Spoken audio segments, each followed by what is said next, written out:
this step, you will install the brace posts. You want to use the corresponding brace post to the corresponding support post.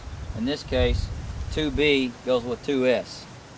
The brace post should be installed using 16 penny nails spaced every 12 to 18 inches. In many locations, the brace posts can be installed on either side of the support post. This doesn't matter, just make sure and do it the same way on both sides of the ramp so that it looks good.